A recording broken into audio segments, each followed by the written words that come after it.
ബോളിവുഡ് നടൻ സെയ്ഫ് അലി ഖാൻ്റെ വീട്ടിൽ നടന്ന മോഷണ ശ്രമം, വധശ്രമം അതിപ്പോൾ വലിയ വാർത്തയായിക്കൊണ്ടിരിക്കുകയാണ്. പ്രതിയെ പിടിച്ചോ ഇല്ലയോ എന്ന കാര്യത്തിൽ മുംബൈ പോലീസൊന്നും പറയുന്നില്ല. പക്ഷേ മുംബൈയിൽ നിന്ന് കേൾക്കുന്ന വാർത്തകൾ ഷാഹിദ് എന്ന് പറയുന്ന ഒരാൾ കസ്റ്റഡിയിലുണ്ട്.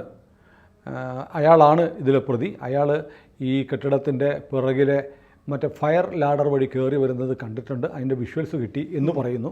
അതിനെ കണക്ട് ചെയ്ത് മറ്റൊരു കാര്യം കൂടെ ഇപ്പോൾ ചില മുംബൈ മാധ്യമങ്ങളിൽ വരുന്നുണ്ട്. അതായത് ജനുവരി 14 ഷാരൂഖ് ഖാൻ്റെ വീട്ടിൽ ഒരാക്രമണ ശ്രമം നടന്നു. ഒരു വലിയ ഇരുമ്പ് ഗോണിയുമായി വന്ന് ഷാരൂഖ് ഖാൻ്റെ വീട്ടിൽ കയറാനുള്ള ശ്രമം നടന്നു. അവിടെ CCTV ദൃശ്യങ്ങളിൽ കണ്ട അതേ ആൾ തന്നെയാണ് സെയ്ഫ് അലി ഖാൻ്റെ വീട്ടിൽ കയറിയത് എന്ന് പറയപ്പെടുന്നു, എന്ന് സംശയിക്കുന്നു പോലീസ്. മാത്രമല്ല, അവിടുന്ന് കണ്ടെടുത്ത ഇരുമ്പ് ഗോണി ലാഡർ ഭയങ്കര വലിപ്പമുള്ള ഭാരമുള്ള ഒന്നാണ്. അത് ഒറ്റയ്ക്കൊരാൾക്ക് കൊണ്ടുനടക്കാൻ പറ്റില്ല. മന്നത്തിൽ കയറാൻ ഏണി ഉപയോഗിച്ച് കയറാൻ ശ്രമിച്ചു എന്നുള്ളത് വളരെ അത്ഭുതകരമാണ്. വലിയ സുരക്ഷയുള്ള ആളാണ് ഷാരൂഖ് ഖാനും. അവിടെ ഇങ്ങനെ ഒരാൾക്ക് തനിച്ച് കൊണ്ടു നടക്കാൻ പറ്റാത്ത ഏണി കൊണ്ടുവന്ന് അതിനകത്ത് കയറാൻ ശ്രമിച്ച പ്രതിയാണ് 2 ദിവസം കഴിഞ്ഞപ്പോൾ സെയ്ഫ് അലി ഖാൻ്റെ വീട്ടിൽ കയറിയതെന്ന് പറയുന്നു. സെയ്ഫ് അലി ഖാൻ്റെ പേരിൽ സെയ്ഫ് എന്നുണ്ടെങ്കിലും അദ്ദേഹം സ്വന്തം ഭവനത്തിൽ ഒട്ടും സേഫായിരുന്നില്ല. വല്ലാത്ത ദുരൂഹതകൾ പറയും തോറും കൂടി വരുന്ന ഒരു സംഭവമാണിത്. ഇതിനകത്ത് ഈ ദുരൂഹതകൾ സംശയിക്കുന്നതിൽ വല്ല കഴമ്പുണ്ടോ? അത് ഒരുപാട് ചോദ്യങ്ങൾ ഉയർത്തുന്ന സംഭവമാണിത്. ഇതും ആദ്യം വായിച്ചു കഴിഞ്ഞപ്പോൾ തന്നെ എനിക്ക് ഇതിൻ്റെ അകത്ത് ബലമായ സംശയം വന്നത്, ഈ പുറകിൽ കത്തി ഇങ്ങനെ കുത്തി നിൽക്കുകയാണ് സ്പൈൻ്റെ അടുത്ത്. സ്പൈനിലേക്ക് ചെന്നില്ല, അതുകൊണ്ടാണ് അതിങ്ങനെ കുത്തി നിൽക്കുമ്പോൾ ആണ് ഈ ഓട്ടോറിക്ഷയിൽ ലീലാവതി ആശുപത്രിയിലേക്ക് കൊണ്ടുപോയത്. അത് ആദ്യ ഭാര്യ അമൃത സിംഗിലെ മകൻ ഇബ്രാഹിം ആണ് കൊണ്ടുപോയത്. ഈ ഓട്ടോറിക്ഷയിൽ കൊണ്ടുപോയി എന്നുള്ള ഭാഗത്ത് തന്നെ എന്തോ ഒരു സുഖമില്ലായ്മ, ഈ അപസർപ്പക കഥകൾ നമ്മൾ വായിക്കുമ്പോൾ ഒരു സുഖമില്ലായ്മ പെട്ടെന്ന് തോന്നുമല്ലോ. അത് ആ ഓട്ടോറിക്ഷയിൽ കൊണ്ടുപോയതിൻ്റെ അകത്ത് അവരുടെ വണ്ടികൾ ഉപയോഗിക്കാൻ ഡ്രൈവർ ഇല്ലായിരുന്നു എന്നൊക്കെയാണ് പറഞ്ഞു കേൾക്കുന്ന കാര്യം. ഇല്ല, അവിടെ കരീന കപൂർ ഉണ്ടായിരുന്നു. സംഭവത്തിന് ശേഷം കരീന ഒരു പാർട്ടിയോടൊക്കെ സംസാരിക്കുന്ന വീഡിയോ വന്നിട്ടുണ്ട് CCTV. കരീന ഇല്ലായിരുന്നു എന്നൊരു കഥയും പരക്കുന്നുണ്ട്. കരീന അവിടെ ഇല്ലായിരുന്നു, കരീന അറിഞ്ഞു വന്നതാണ്. ആശുപത്രിയിൽ കരീന ഉണ്ടായിരുന്നു. ആശുപത്രിയിൽ കരീന പുറത്ത് സർജറി നടക്കുമ്പോൾ പുറത്ത് നിൽക്കുന്ന വീഡിയോ ഉണ്ട്. പക്ഷേ എൻ്റെ ഒരു സംശയം, സാറ് പറഞ്ഞതുപോലെ ഒരു അപകടം ഉണ്ടായി, കുത്തേറ്റു, ഉടനെ വീട്ടിലെ വണ്ടി എടുക്കാൻ പറ്റുന്നില്ല. തൊട്ടടുത്ത ഫ്ലാറ്റിൽ താമസിക്കുന്ന ആരുടെയെങ്കിലും സഹായം തേടാം. ഒരു വണ്ടി ഇഷ്ടം പോലെ ഉണ്ട്. ആരുടെയെങ്കിലുമൊക്കെ സഹായം തേടാം. സെക്യൂരിറ്റി വിളിക്കാം, അല്ലെങ്കിൽ ഒരു ഓട്ടോറിക്ഷ മാത്രമേ അപ്പോൾ വിളിക്കാൻ പറ്റുള്ളൂ. ഒരു ടാക്സിയെങ്കിലും വിളിക്കാം, ഒരു ആംബുലൻസ് വിളിക്കാം. അത് ഈ 14 നിലയിലോ 14 നിലയോ 15 നിലയോ ഉള്ള കെട്ടിടമാണ്. അവിടുത്തെ 4ാം നിലയിൽ നിന്നോ ആണ് താഴത്തേക്ക് കൊണ്ടുവരുന്നത്. ഈ ലിഫ്റ്റിൽ കൊണ്ടുവന്ന് താഴത്തിറക്കി ഓട്ടോയിൽ കയറ്റി കൊണ്ടുപോകുമ്പോഴുള്ളൊരു ദൂരമുണ്ട്. ബ്ലീഡ് ചെയ്തുകൊണ്ടിരിക്കുകയാണ്, കത്തി കുത്തി ഇറങ്ങിയിരിക്കുകയാണ്. 6 കുത്തിയിട്ടിട്ടുണ്ട്. അപ്പോൾ അത് ആ ഭാഗത്ത് ഒരു മർമ്മം ഉണ്ടെന്നാണ് എനിക്ക് തോന്നുന്നത്. എന്തുകൊണ്ടൊരു വണ്ടി കിട്ടിയില്ല, ഓട്ടോറിക്ഷ കാത്തു നിൽക്കേണ്ടി വന്നു. അതിൻ്റെ അകത്തൊരു മൊത്തം ആ ഒരു എന്തൊക്കെയോ സംഘർഷവും കാര്യങ്ങളും ഒക്കെ ഉള്ള ജീവിതമാണല്ലോ ഇത്തരം ആളുകളുടെ. ഇതിൻ്റെ അകത്തൊരു മർമ്മം കിടക്കുന്നുണ്ടെന്നാണ് എനിക്ക് തോന്നുന്നത്. ഒന്നാമത് വൈകിട്ടുണ്ട് കൊണ്ടുപോകാൻ, ഇങ്ങനെയാണ് കൊണ്ടുപോയിരിക്കുന്നത്. ഇതിൻ്റെ അകത്ത് 5-6 ചോദ്യങ്ങൾ ഈ ചോദിക്കുന്നതിൻ്റെ അകത്ത് ഇയാൾ ആരാണ്, ഇയാളിപ്പോൾ എവിടെയാണ് എന്നുള്ളതാണ്. അതായത് 20 പോലീസ് ടീമിനെ ഉണ്ടാക്കിയിട്ടുണ്ട്, എന്നിട്ടും ഇതുവരെ അറസ്റ്റൊന്നും നടന്നിട്ടില്ല എന്നാണ് പോലീസിന്റെ ഒഫീഷ്യൽ വെർഷൻ. നമ്മൾ ഈ ചർച്ച ചെയ്യുമ്പോൾ ഔദ്യോഗികമായി പറയുന്നത് അങ്ങനെയാണ്, ആരും അറസ്റ്റിലായിട്ടില്ല. അതെ, പുലർച്ചെ 3 കുറച്ച് പേര് ആ കസ്റ്റഡിയിൽ ഉണ്ടെന്ന് പറയപ്പെടുകയും ചെയ്തു. അതെ, കാരണം സംഭവമൊക്കെ അപ്പോൾ അറിഞ്ഞതാണ്. സാധാരണഗതിയിൽ ബോംബെ പോലൊരു സ്ഥലത്ത്, മുംബൈ പോലൊരു സ്ഥലത്ത് പിടികൂടേണ്ടതൊക്കെ ആയിരുന്നു. 20 ടീമായിട്ടും ഒന്നും ഉണ്ടായില്ല. ഇയാളെ, ഈ അക്രമിയെ അവസാനം കണ്ടത് ബാന്ദ്ര റെയിൽവേ സ്റ്റേഷൻ്റെ അടുത്താണ് എന്ന് വിവരമുണ്ട്. എന്നിട്ട് ഇയാൾ ഒരു ലോക്കൽ ട്രെയിൻ പിടിച്ചിട്ടുണ്ടാകും എന്നാണ് പോലീസ് കരുതുന്നത്. ആദ്യത്തെ ലോക്കൽ ട്രെയിൻ അവിടെ നിന്ന് അത് വാസൈ വിരാർ ഭാഗത്തേക്ക് ആയിരിക്കും ഇയാൾ പോയിട്ടുണ്ടാവുക എന്ന് പോലീസ് കരുതുന്നു. ഇതൊന്നും ശരിയാകണമെന്നില്ല, അതൊക്കെ ഊഹമാണ്, അങ്ങനെ കരുതുന്നുണ്ട്. എന്നിട്ട് പോലീസ് വിചാരിക്കുന്നത് ആക്രമണത്തിന് ശേഷം ആദ്യത്തെ ലോക്കൽ ട്രെയിനിൽ രാവിലെ ഇയാൾ വാസൈ വിരാറിലേക്ക് പോയി എന്നാണ്. അതുകൊണ്ട് വാസൈ, നലാസ്പൊറ, വിരാർ ഭാഗങ്ങളിൽ പോലീസ് ടീമുകൾ നിയോഗിച്ചിട്ടുണ്ട്. അപ്പോൾ ഇയാളെ പറ്റിയിട്ടുള്ള വിവരം സത്യത്തിൽ ഇത്രയൊക്കെയാണ്, ഈ ആളിനെ പറ്റി. അല്ലാതെ കൃത്യമായ ഒരാളിലേക്ക് എത്തിയതായിട്ട് അറിഞ്ഞുകൂടാ. അതേസമയം ഇയാൾക്ക് ഈ വീടിൻ്റെ അകത്തൊരു വേലക്കാരിയെ പരിചയമുണ്ടെന്നാണല്ലോ എന്ന് പറയുന്നു. അതാണ് സംശയം വരുന്നതേ. ആ പരിചയം ഉണ്ടായിരുന്നെങ്കിൽ ഇത് ആളാരാണെന്നുള്ളത് വളരെ വ്യക്തമല്ലേ. അതെ, പക്ഷെ അതൊരു സ്റ്റോറി. പക്ഷേ ഈ പറയുന്ന എലിയാമ്മ എന്നു പേരുള്ള ഒരു വേലക്കാരി, പേര് കേട്ടിട്ട് മലയാളിയാണെന്ന് തോന്നുന്നു, അവർ മെയ്ഡാണ്.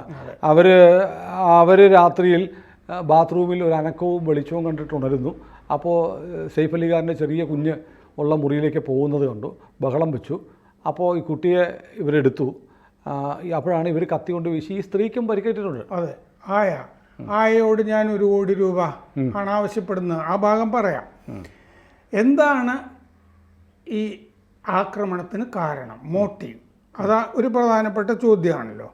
ഇത് പൊതുവെ ഇപ്പോൾ പറഞ്ഞുകൊണ്ടിരിക്കുന്നത് റോബറി, പണം ഉണ്ടാക്കാനാണെന്ന്. അത് സംശയാസ്പദമാണ്. അത് തന്നെയാണോ കാരണമെന്ന്.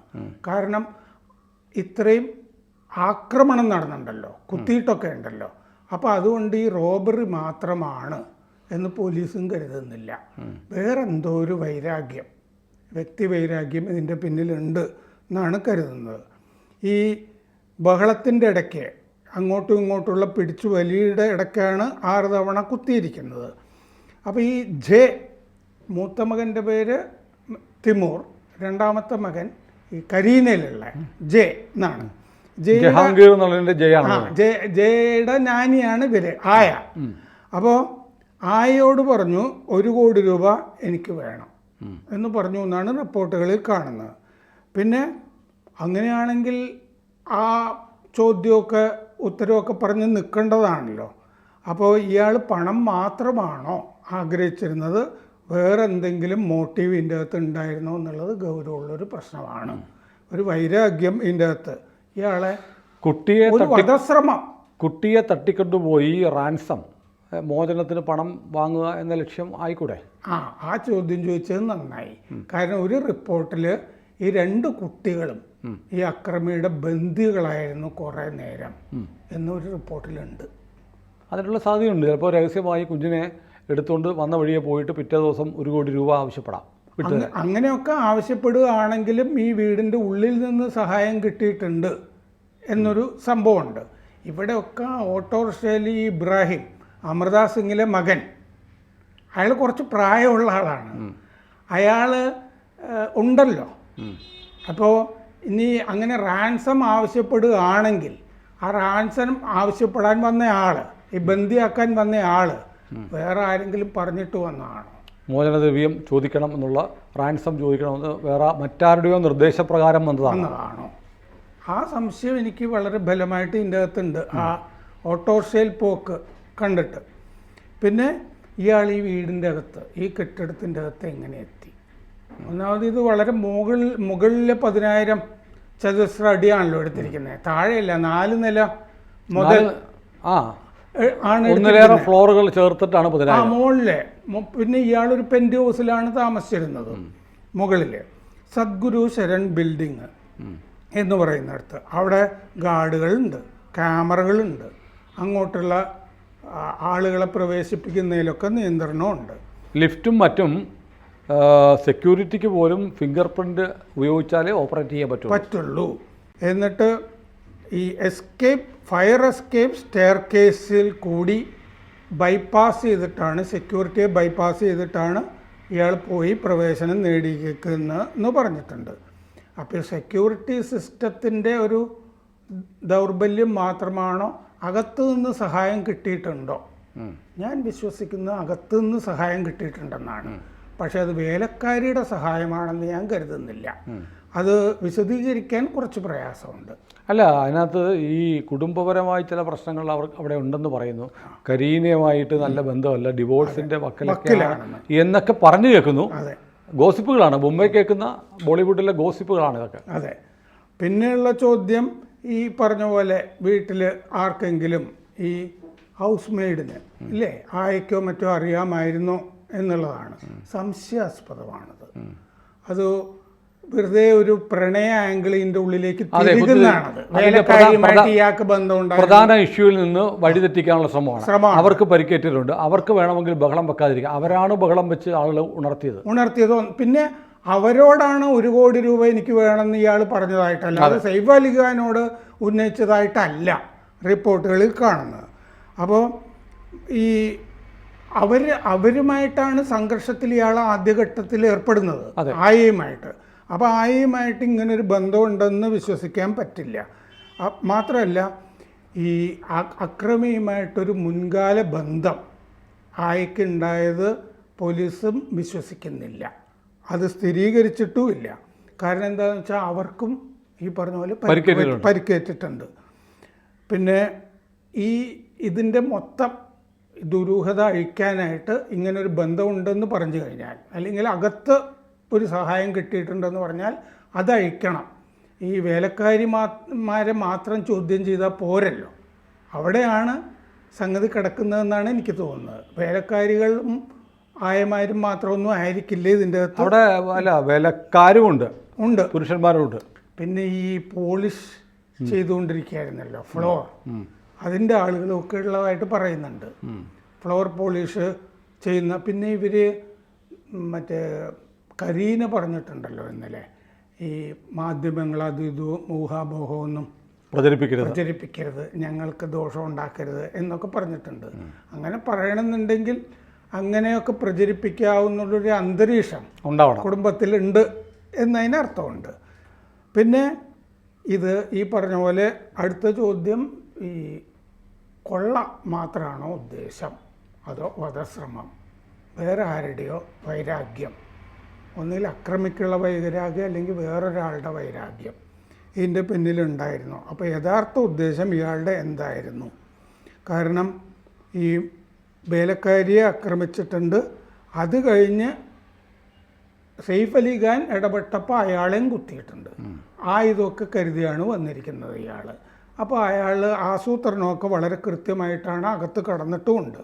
അപ്പോൾ അകത്തു നിന്ന് ആയയുടെ സഹായമാണോ വേറൊരാളുടെ സഹായമാണോ കിട്ടിയെന്നുള്ള ചോദ്യം പിന്നെയും കിടക്കുന്നത്. അത് കഴിഞ്ഞുള്ള പ്രശ്നമാണ് എന്തുകൊണ്ട് ഇതുവരെ അക്രമിയെ കിട്ടിയിട്ടില്ല എന്നുള്ളത്. പുലർച്ചെ 3 മണി 3:30 4 എന്നൊക്കെ പറയുന്ന സമയമാണല്ലോ ഇത് തീരുന്ന സമയം.